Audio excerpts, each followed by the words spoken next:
Antes de iniciar el relato, me gustaría invitarte a nuestra nueva página de Facebook. Puedes encontrarla en el buscador como @Mr. Mysterious Tell a Tale. Coméntanos qué relato te gustaría escuchar ser narrado. Mándanos tus historias vividas con fantasmas y espectros o de cualquier índole sobrenatural. Búscanos también en Twitter e Instagram para más contenido. Escúchenos en Spotify e eBooks. Suscríbete al canal de YouTube Tell a Tale para estar informado en todos nuestros estrenos. Esto me ayudaría a seguir narrando historias constantemente. Actualizamos relatos cada martes, jueves y domingo. Stephen King, Cementerio de Animales. Rachel estaba en medio de un gran despliegue de prendas de vestir, blusas encima de la cama, sujetadores colgados del respaldo de las butacas, perchas de pantalones en el picaporte, zapatos alineados como soldaditos debajo de la ventana. Rachel parecía trabajar despacio, pero a conciencia. Luis advirtió que iba a necesitar por lo menos 3 maletas, o tal vez 4, y comprendió también que de nada serviría discutir, por lo que, en lugar de protestar, optó por ayudarla. Luis, dijo ella cuando hubieron cerrado la última maleta. Él tuvo que sentarse encima para que Rachel pudiera accionar los cierres. ¿Seguro que no tienes nada que decirme? Por el amor de Dios, ¿qué pasa ahora?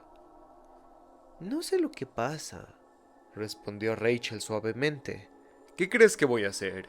¿Irme a un burdel? ¿Unirme al circo? ¿Qué?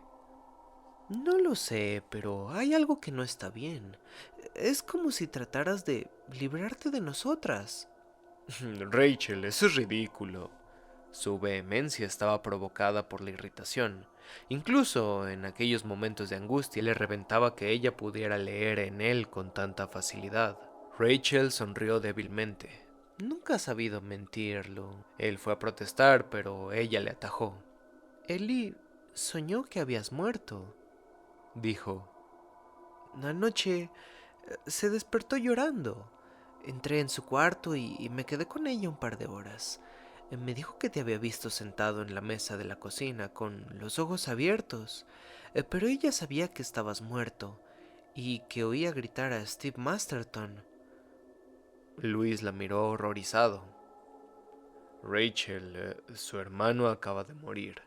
Es normal que sueñe que otros miembros de su familia... Sí, eso pensé yo.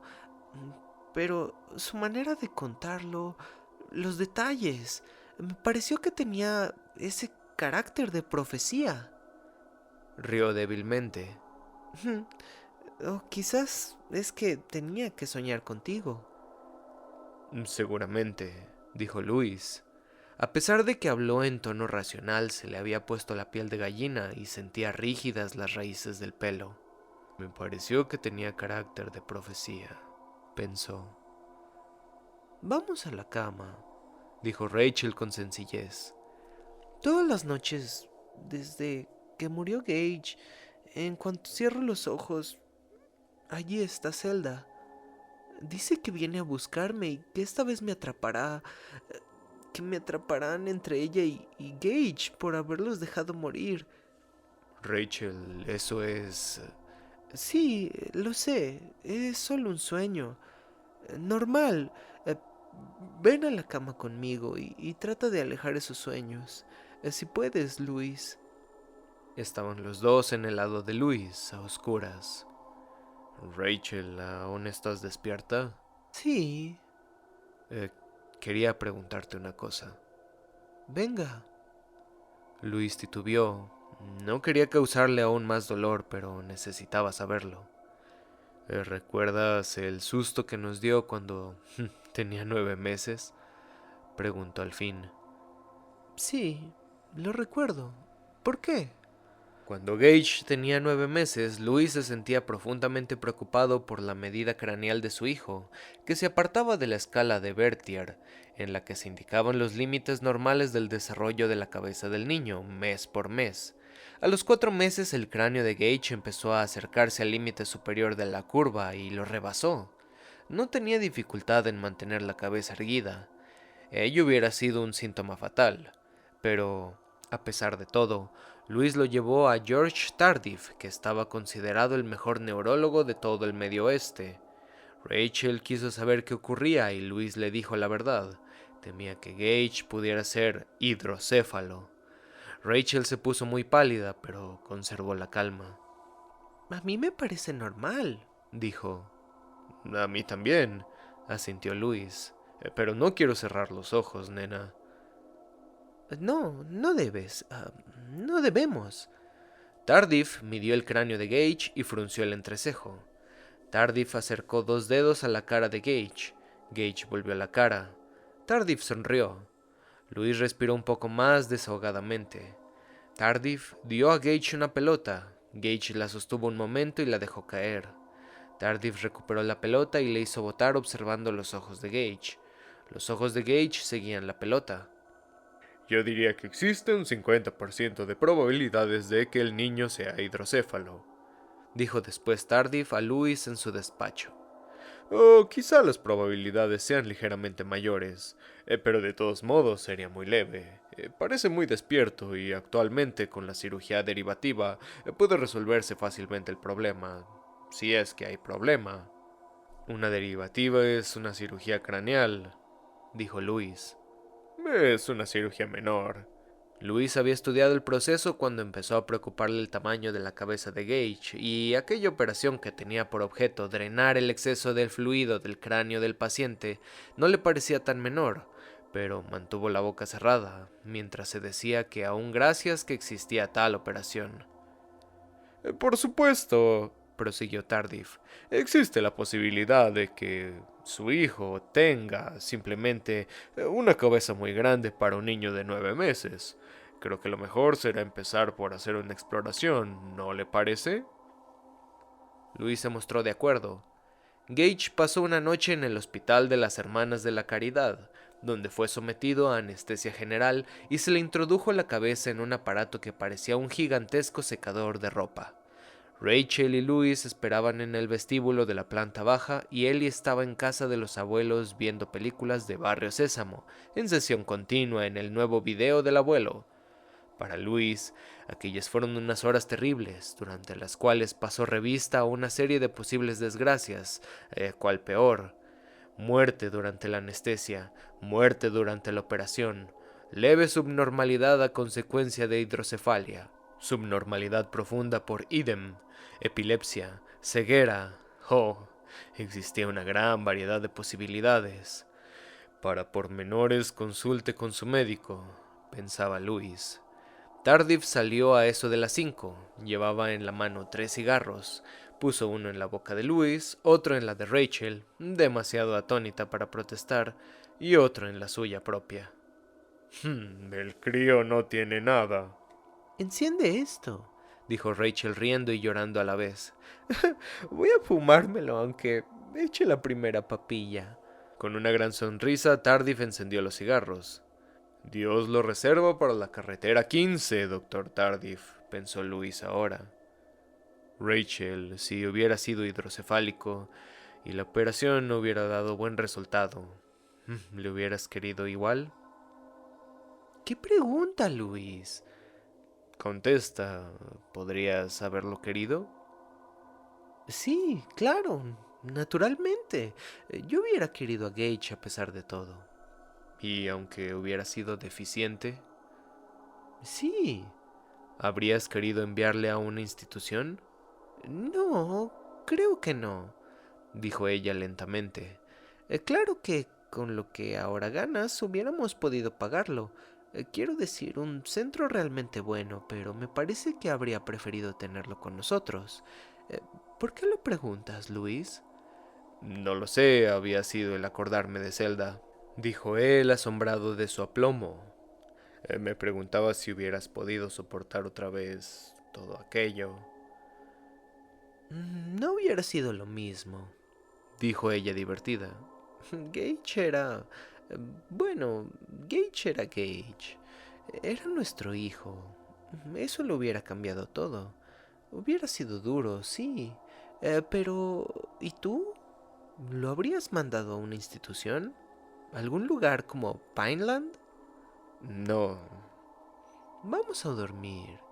Buena idea. Ahora me parece que podré dormir. Quiero dejar atrás este día. Lo mismo digo. Mucho después, Rachel dijo con voz soñolienta. Tenías razón, Luis. No son más que sueños y figuraciones. Claro, dijo él dándole un beso en el lóbulo de la oreja. Duerme ya. Me pareció que tenía carácter de profecía. Él tardó mucho rato en dormirse. Aún estaba despierto cuando asomó por la ventana el hueso curvado de la luna.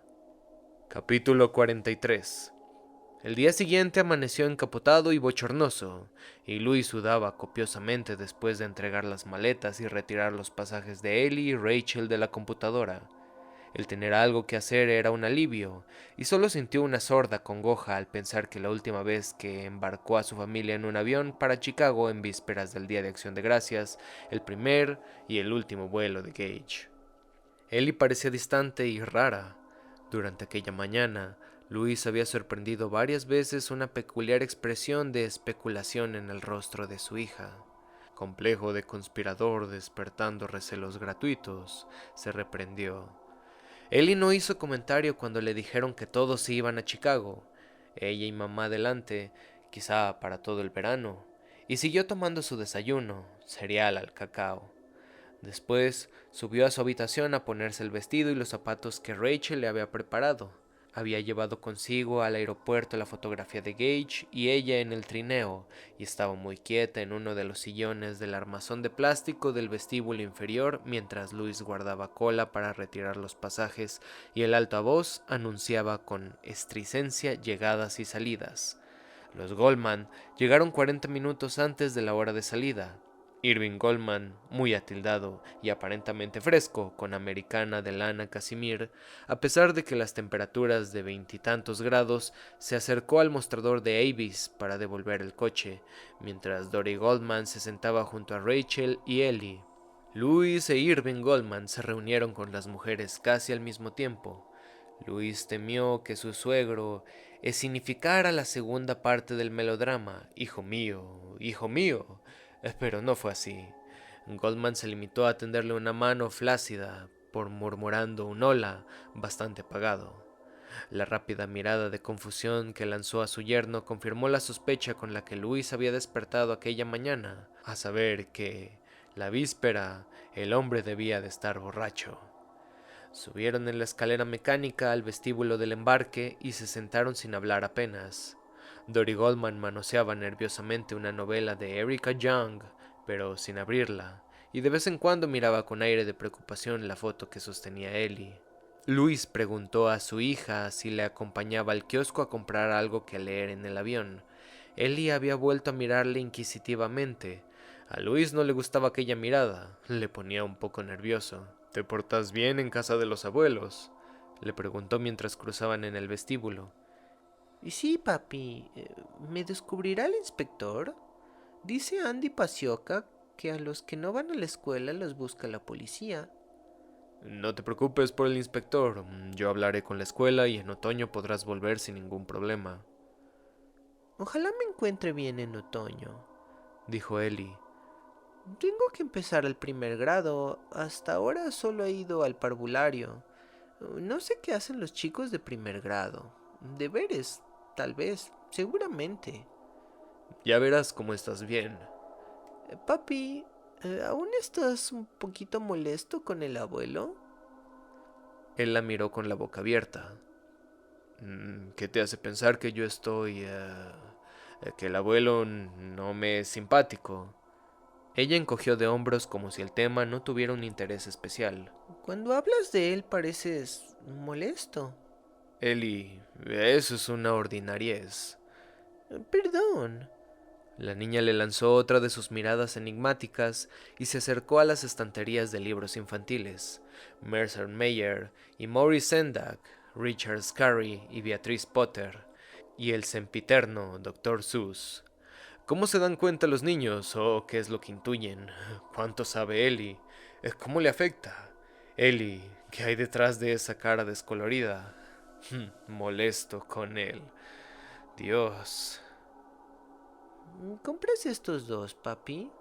Le enseñaba uno del Dr. Seuss y otro libro que Luis no había visto desde su propia infancia, la historia del negrito Sambo y cómo los tigres se hicieron un buen día con sus ropas. Caray, y yo creía que ese libro estaba considerado pernicioso, pensó Luis perplejo. Sí, hija, dijo Luis y se quedaron aguardando turno en la caja. Tu abuelo y yo nos llevamos muy bien, dijo acordándose del cuento que le contó su madre, de que cuando una mujer quería realmente un niño, lo encontraba. Se acordó de las necias promesas que se había hecho a sí mismo de no mentir nunca a sus hijos. Desde hacía unos días llevaba camino de convertirse en un buen embustero, pero ahora no quería pensar en eso. Oh, Dijo él y tan solo. Aquel silencio le inquietaba. Por decir algo, preguntó: ¿Crees que vas a pasarlo bien en Chicago? no, ¿No? ¿Y eso? ¿Por qué? Ellie le miró con aquella expresión de zozobra. tengo miedo. ¿Miedo? Luis le puso la mano en la cabeza. ¿De qué, cielo? ¿No tendrás miedo en el avión, o sí? No, Dijo Ellie. la verdad es que no sé de qué, papi. Soñé que estábamos en el entierro de Gage y que abrían la caja y estaba vacía. Luego soñé que estaba en casa y miré la cuna de Gage y también estaba vacía, pero había barro. Lázaro, sal fuera. Entonces, por primera vez en muchos meses, Luis recordó conscientemente el sueño que tuvo a raíz de la muerte de Pascoe. El sueño y el despertar con los pies llenos de barro y las sábanas sucias de tierra y agujas de pino. Sintió que se le erizaba el vello de la nuca. Ah, son sueños, cariño, dijo Ellie con una voz que sonaba perfectamente normal, por lo menos en sus oídos. Ya pasarán, Me gustaría que vinieras con nosotras, dijo Ellie. o que nosotras nos quedáramos. ¿No podemos quedarnos, papi? Anda, yo no quiero ir a casa de los abuelos, yo solo quiero volver al colegio. ¿Sí? Será poco tiempo, Ellie. Trago saliva. Tengo unas cosas que hacer y después me reuniré con ustedes. Entonces decidiremos lo que haremos. Luis esperaba protestas, incluso tal vez una rabieta de Ellie, y lo hubiera preferido, por lo menos era algo conocido, y no aquella mirada que le desconcertaba, pero Ellie permaneció pálida y callada. Hubiera podido preguntarle algo más, pero no se atrevía. Ya le había dicho más de lo que él pudiera haber querido escuchar. Poco después de que Ellie y Luis volvieran al vestíbulo del embarque, anunciaron por el altavoz la salida de su avión. Sacaron las tarjetas del embarque y los cuatro se pusieron en la cola.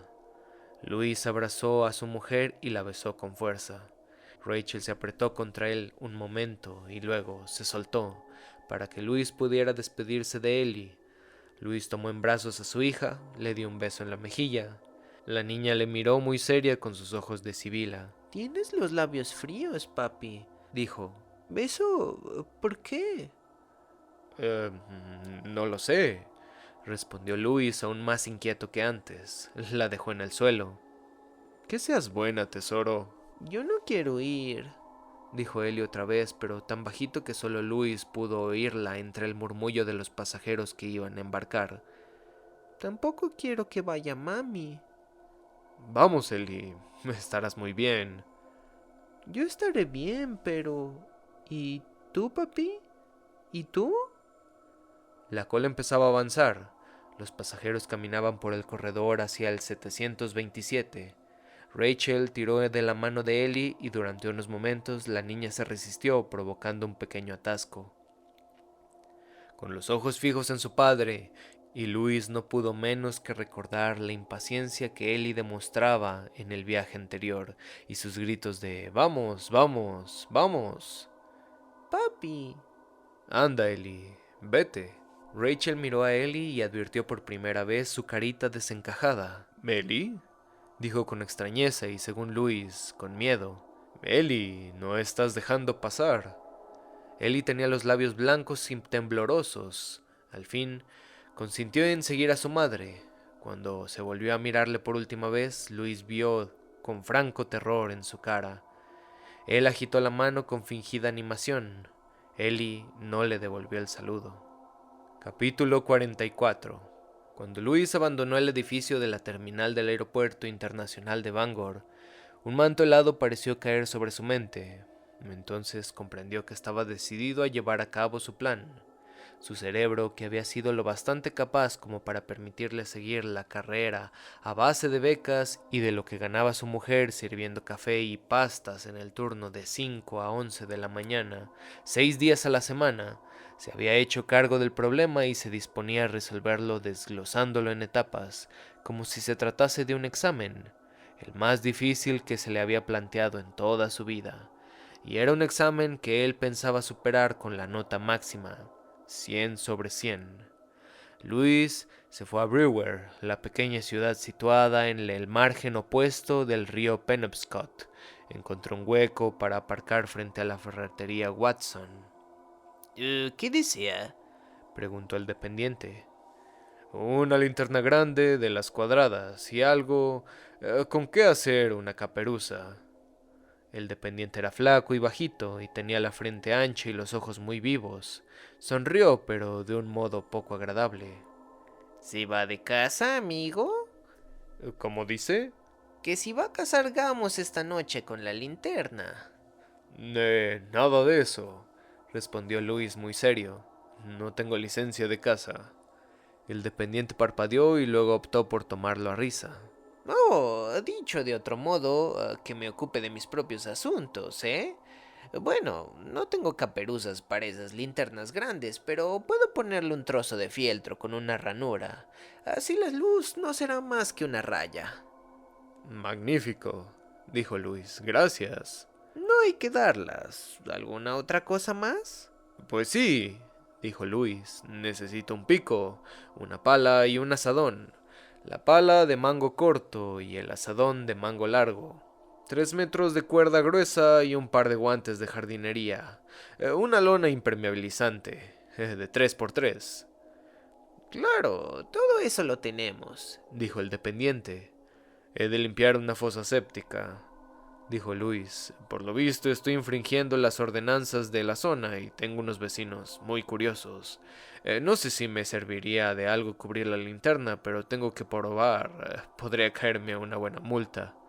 Oh, sí, dijo el dependiente. Pues no se olvide de añadir a esa lista una pinza de la ropa para la nariz, ¿eh? Luis rió el chiste. Sus compras ascendieron a $58,60. Pagó en efectivo. A medida que aumentaba el precio de la gasolina, los Creed usaban cada vez menos el coche grande tipo furgoneta. Además, tenía el cojinete de una rueda en mal estado y Luis había ido aplazando la reparación, en parte por no desembolsar los $200 y en parte por la pereza.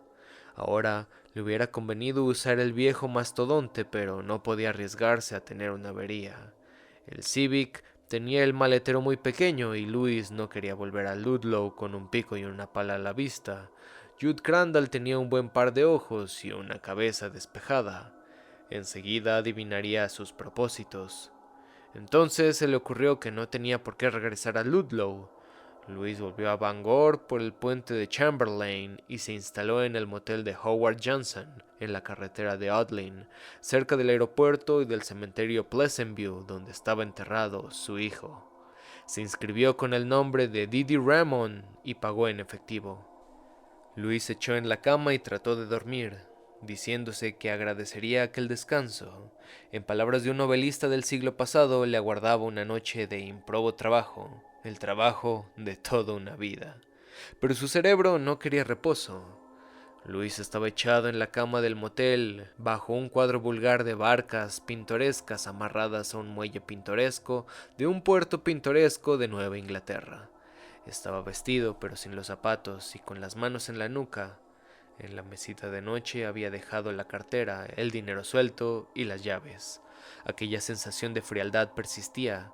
Se sentía totalmente desconectado de su familia, de su entorno habitual y hasta de su trabajo.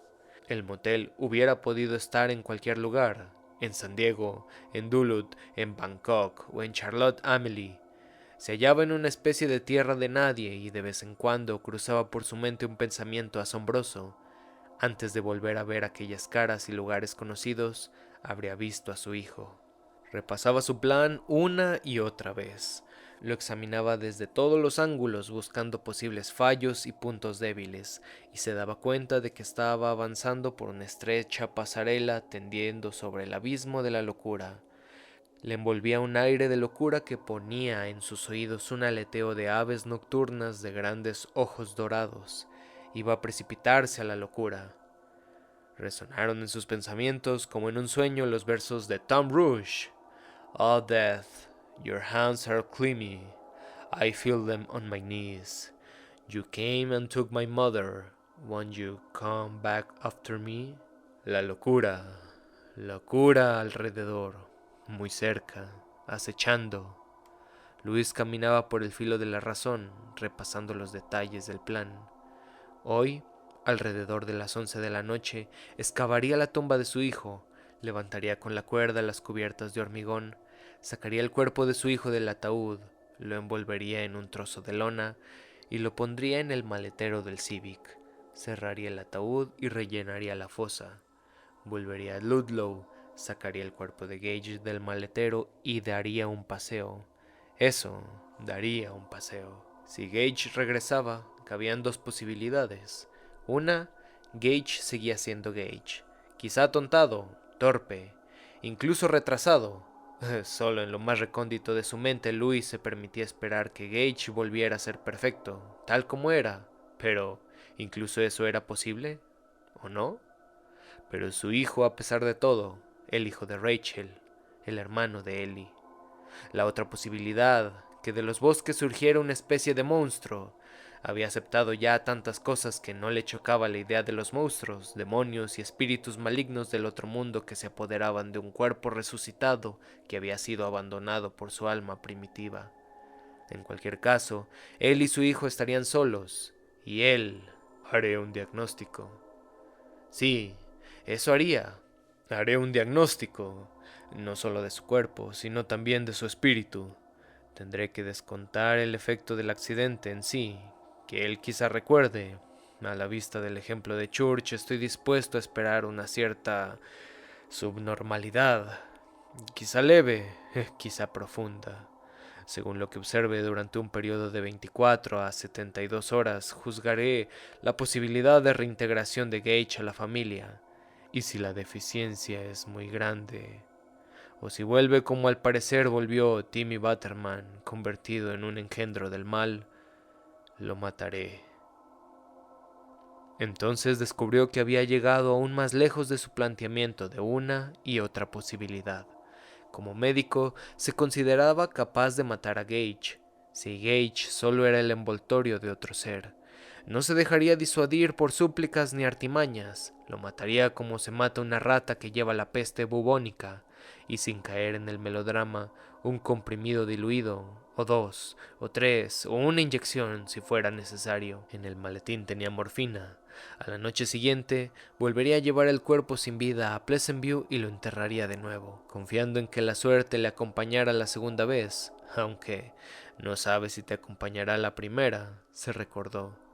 Desde luego sería más fácil y también más seguro enterrar a Gage en el cementerio de animales la segunda vez, pero no quería llevar ahí a Gage.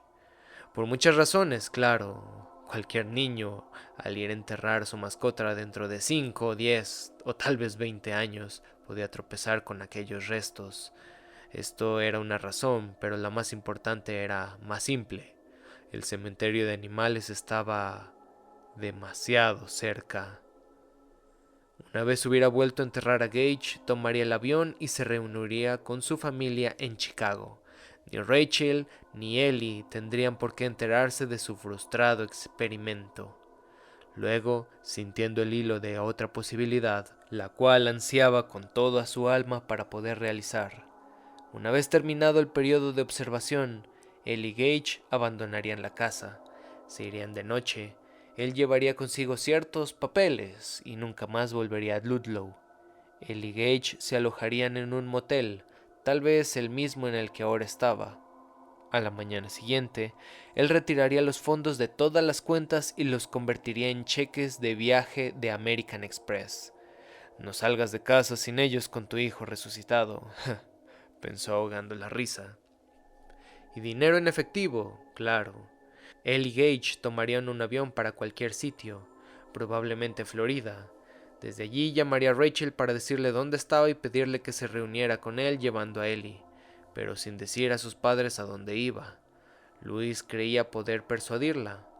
No hagas preguntas, Rachel, pero ven ahora mismo. No esperes ni un minuto más. Le daría las señas, seguramente un motel.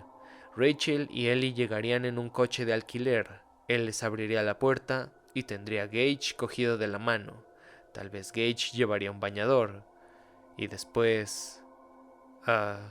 no se atrevería a ir más allá. Era preferible volver a repasar el plan desde el principio. Suponía que tendría que construirse nuevas identidades para que Irving Goldman no pudiera localizarlos utilizando su exuberante talonario. Estas cosas podían arreglarse.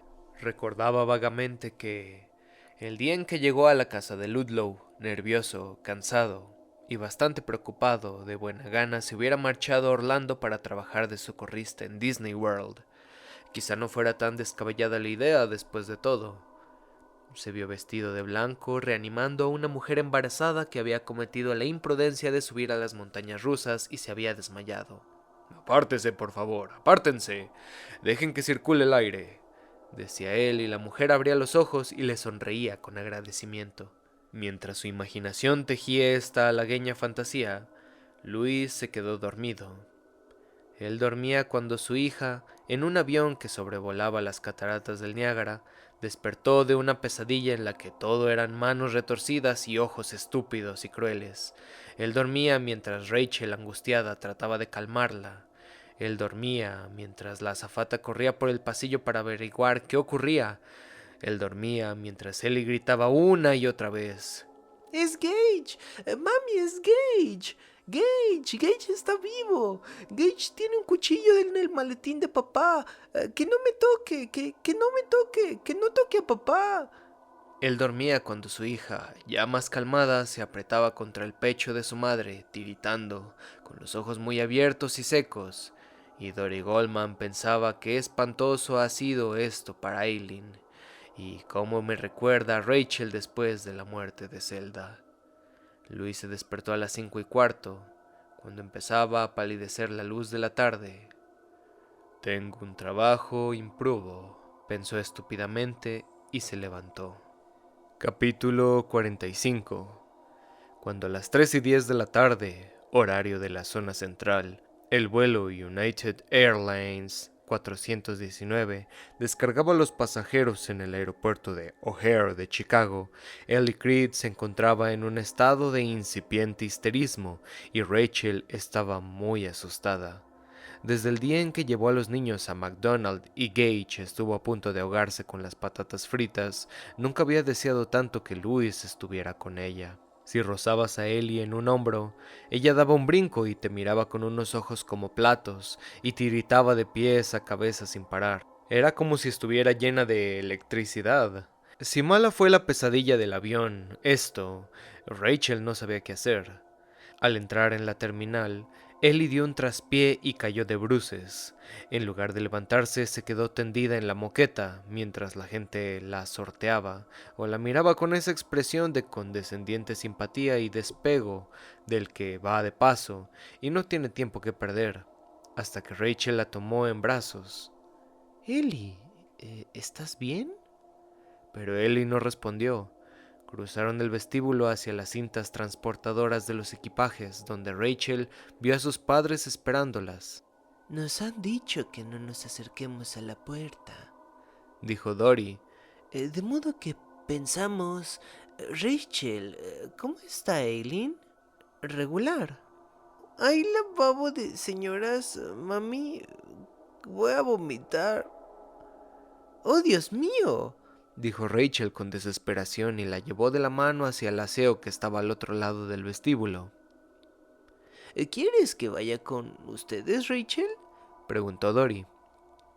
No, recoge las maletas y ya las conoces. Estamos bien. Afortunadamente, el aseo de las señoras estaba abierto. Rachel llevó a la niña hacia una de las puertas mientras buscaba una moneda en el bolso y entonces vio que, gracias a Dios, 3 de los retretes tenían roto el cerrojo. En una de las puertas alguien había escrito con lápiz de labios: Sir John Creeper era un cerdo machista. Rachel abrió, Rachel abrió rápidamente la puerta. Ellie se quejaba con la mano en el vientre. Tuvo 2 arcadas, pero no vomitó. Eran espasmos de agobiamiento nervioso. Cuando Ellie dijo encontrarse un poco mejor, Rachel la llevó a los lavabos y le refrescó la cara. Ellie estaba lastimosamente blanca y tenía profundas ojeras. Ellie, ¿es que no vas a decirme qué te pasa? Es que no lo sé. No sé qué me pasa. Pero desde que papá me habló de este viaje sé que algo está mal. Porque él no estaba normal, ¿sabes? Luis, ¿qué tratas de ocultar? Ay, había algo raro, lo noté. Hasta Ellie se dio cuenta. Pensó Rachel. Rachel entonces advirtió que también ella había estado nerviosa todo el día, como si esperase una desgracia. Así se sentía siempre 2 o 3 días antes de la regla, tensa y en vilo, a punto de reír o de llorar, de sufrir una carcajada que le embestía como un tren expreso y a las 3 horas se le había pasado. ¿Qué dices? Preguntó mirando a su hija en el espejo. ¿Por qué no habría de estar normal papá, cariño? No sé, Dijo Ellie. fue el sueño. Soñé con Gage o con Church. No me acuerdo. No sé, mamá. Ellie, ¿qué soñaste? Soñé que estaba en el cementerio de animales. Me llevó Pasco. Me dijo que papá iría y que pasaría algo terrible. ¿Pascoe? Rachel sintió una punzada de terror, aguda pero imprecisa. ¿Qué nombre era aquel y por qué le resultaba tan familiar? Creía haberlo oído antes, pero no podía recordar dónde. ¿Soñaste con alguien llamado Pasco y que te llevaba al cementerio de mascotas? Sí, así dijo que se llamaba. Y... De pronto sus ojos se dilataron. ¿recuerdas algo más, Ellie? Dijo que había sido enviado para avisar, pero no podía intervenir. Dijo que estaba... no sé, que estaba cerca de papá porque se encontraban juntos cuando su alma se no recuerdo. Gimió Ellie. Cariño, soñaste con el cementerio de animales porque aún estás pensando siempre en Gage. Estoy segura de que a tu papá no le pasa nada. ¿Estás mejor ya? No, Susurró Ellie. mami, estoy asustada. ¿Tú no? Hizo Rachel sacudiendo levemente la cabeza y sonriendo. Pero lo estaba. Estaba asustada. Y el nombre de Pascoe le obsesionaba. Estaba segura de haberlo oído meses o tal vez años atrás en relación con algo horrible y no podía librarse de aquello de zozobra. Percibió algo amenazador que estallaría en un momento a otro, algo terrible que era preciso rehuir, pero ¿el qué? ¿El qué? Estoy segura de que no pasa nada, Ellie, le dijo a ella. ¿Quieres que volvamos con los abuelos? Bueno, Dijo Ellie apática. Entró en el tocador una mujer puertorriqueña que llevaba en la mano a un niño pequeño al que estaba regañando. Los pantaloncitos de bermudas estaban mojados a la altura de las ingles, y Rachel se acordó de Gage con una angustia que casi la paralizó. Aquella impresión le hizo el efecto de una dosis de novocaína, aplacándole los nervios. vamos. Dijo a la niña. Llamaremos a papá desde la casa del abuelo. Llevaba shorts. Dijo Ellie de pronto mirando al niño. ¿Quién, cariño? Pasco. En mi sueño llevaba shorts rojos. Esto iluminó fugazmente el nombre y Rachel volvió a sentir aquel miedo que le hacía temblar las rodillas, pero pasó enseguida. No pudieron acercarse a la cinta transportadora de los equipajes. Rachel apenas alcanzaba a distinguir la copa del sombrero de su padre con la plumita. Se volvió y descubrió a Dory Goldman, que les guardaba 2 sillas junto a la pared y les hacía señas con la mano. Rachel llevó a Ellie hasta allí. ¿Estás mejor, cariño? Preguntó Dory. Un poquito, dijo Ellie. ¿Mami?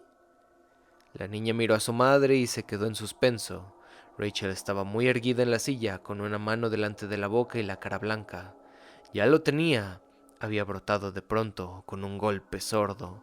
Pues claro, debió darse cuenta inmediatamente, pero trató de desentenderse. Claro. ¿Mami? Rachel se volvió lentamente hacia su hija y Ellie oyó cómo le crujían los tendones de la nuca. Rachel apartó la mano de la boca. Ellie, ¿te dijo el hombre de tu sueño cuál era su nombre de pila? Mamá, ¿Te dijo su nombre de pila, Ellie? Dory miraba a su hija y a su nieta como si las dos se hubieran vuelto locas. Sí, pero no me acuerdo. Mamá, me haces daño. Rachel bajó la mirada y vio que su mano hacía del antebrazo de Ellie como unas tenazas. ¿No sería Víctor? Ellie suspiró bruscamente. Sí, era Víctor. Dijo que se llamaba Víctor. ¿Tú también soñaste con él, mami? Pero no es Pascoe, dijo Rachel. Es Pascoe. Pascoe. ¿Qué pasa, Rachel? Preguntó Dory. Tomó la mano libre de Rachel e hizo una mueca al notarla helada. ¿Y qué tiene Aileen? No es Aileen la que me preocupa, dijo Rachel, sino Luis. A Luis le pasa algo malo, o le va a pasar. Quédate aquí con él y mamá. Tengo que llamar a casa. Se levantó y cruzó el vestíbulo en dirección a los teléfonos mientras buscaba $1/4 en el bolso. Pidió la conferencia con cobro revertido, pero nadie aceptó la llamada. No contestaban. ¿Volverá a llamar? Preguntó la telefonista. Sí, dijo Rachel y colgó. Se quedó mirando fijamente el teléfono. Dijo que había sido para avisar, pero no podía intervenir. Dijo que estaba cerca de papá porque se encontraban juntos cuando su alma no me acuerdo. Se descarnó, Susurró Rachel clavando las uñas en el bolso. ¡Oh, Dios mío! ¿Será esa la palabra? Trató de pensar con coherencia. Había algo, además de su dolor natural por la muerte de Gage y de aquel precipitado viaje, que era como una huida. ¿Qué sabía Ellie del muchacho que murió el día en que Luis empezó a trabajar en la universidad? Nada, Respondió su mente inexorable. tú se lo ocultaste, como le ocultabas todo lo relacionado con la muerte, incluso la posibilidad de que se muriese el gato, ¿verdad? ¿O es que ya no te acuerdas que aquella estúpida disputa que tuvieron en la cocina, se lo ocultaste? Porque tenías miedo como lo tienes ahora. Se llamaba Pascoe. Víctor Pascoe. ¿Cómo están ahora las cosas? ¿Es una situación desesperada? ¿Qué está pasando aquí? Pensaba Rachel. Las manos le temblaban de tal modo que no consiguió meter la moneda en la ranura hasta el segundo intento. Ahora llamaba a la enfermería de la universidad. La Charlton aceptó la llamada, un poco intrigada. No había visto a Luis, y le hubiera sorprendido verle hoy por ahí. Dicho esto, volvió a dar el pésame a Rachel, que le dio las gracias y le pidió que le hiciera el favor de decirle a Luis que la llamara a casa de sus padres si lo veía. Sí, él tenía el número, dijo en respuesta a la pregunta de la enfermera, pues no quería decirle, aunque la otra ya debía de saberlo, pues Rachel tenía la impresión de que a la Charlton no se le escapaba una, que la casa de sus padres estaba a medio continente de distancia. Rachel colgó el teléfono, sofocada y temblorosa. Debió oír el nombre de Pascoe, sí, en cualquier otro sitio. Eso es. Tampoco se puede criar a una criatura en una jaula de cristal como un hámster o qué sé yo. Oiría tal vez la noticia por el radio, o se lo dirían en la escuela, y se le quedó el nombre en la memoria. Incluso esa palabra que ella desconocía, esa especie de trabalenguas, descarnado, lo que fuere. ¿Qué tiene de particular? No demuestra nada, sino que el subconsciente es ni más ni menos que ese papel de matamoscas pegajoso como el que la gente lo compara, ¿no? Recordó que un profesor de psicología les dijo una vez en la universidad que, en las debidas condiciones, la memoria puede darte los nombres de todas las personas que te han presentado, todos los platos que has comido y el tiempo que ha hecho cada día de tu vida. Para ilustrar esta increíble afirmación, el profesor les dijo que la mente humana era un ordenador con un número de chips impresionante. Nada de 16 kilobytes, 32 kilobytes ni 64 kilobytes, sino tal vez 1.000 millones de kilobytes, es decir, 1 billón. ¿Y cuánta información podía almacenar cada uno de estos chips orgánicos? Eso nadie lo sabía. Pero eran tantos, les dijo, que no era preciso borrarlos para poder volver a usarlos. En realidad, la mente tenía que desconectar algunos para proteger al individuo de la demencia informática. Uno podría ser incapaz de recordar dónde había puesto los calcetines si en las 2 o 3 células adyacentes de memoria estuviera almacenada toda la enciclopedia británica, les dijo aquel profesor. La clase rió, como era su obligación. Pero esto no es una clase de psicología bien iluminada por los tubos fluorescentes, con una pizarra llena de tranquilizadoras definiciones y un dicharachero profesor auxiliar que improvisa para matar los últimos 15 minutos. Aquí hay algo espantoso, y tú lo sabes, lo notas. No sé si tendrá algo que ver con Pascoe, con Gage o con Church, pero seguro que tiene que ver con Luis. ¿Qué? ¿Qué será? Se le ocurrió una idea a Rachel que la dejó helada. Volvió a descolgar el auricular y recuperó su moneda. ¿Estaría pensando Luis en el suicidio? ¿Sería por eso por lo que las había echado de casa? ¿Tenía él dotes paranormales? ¿Había recibido una revelación psíquica? Esta vez hizo la llamada con cobro revertido a Jude Crandall. El teléfono sonó 5 veces. 6, 7. Iba a colgar cuando la voz de Jude dijo, jadeante: ¿Diga? Jude, soy... Un momento, por favor, señora, dijo la telefonista. ¿Acepta una llamada a cobro revertido de la señorita Creed? Ajá. Perdón, señor, ¿eso es un sí o un no? Yo diría que bueno. Hubo una pausa mientras la telefonista descifraba la frase. Gracias, hable ahora. Jude, ¿has visto a Luis hoy? ¿Hoy? No puedo decir que lo haya visto, Rachel. Pero por la mañana me fui a Brewer a comprar comestibles y por la tarde he estado trabajando en el jardín de atrás. ¿Por qué? No, probablemente no sea nada, pero Ellie tuvo una pesadilla en el avión. Pensé que la tranquilizaría si... ¿En el avión? La voz de Jude pareció cobrar un tono más agudo. ¿Dónde estás, Rachel? En Chicago, Ellie y yo hemos venido a pasar una temporada con mis padres. ¿Luis no ha ido con ustedes? Él vendrá la siguiente semana, Dijo Rachel, y ahora ya requería un esfuerzo mantener firme la voz. Había algo en el tono de Jude que no le gustaba. ¿Esa fue su idea?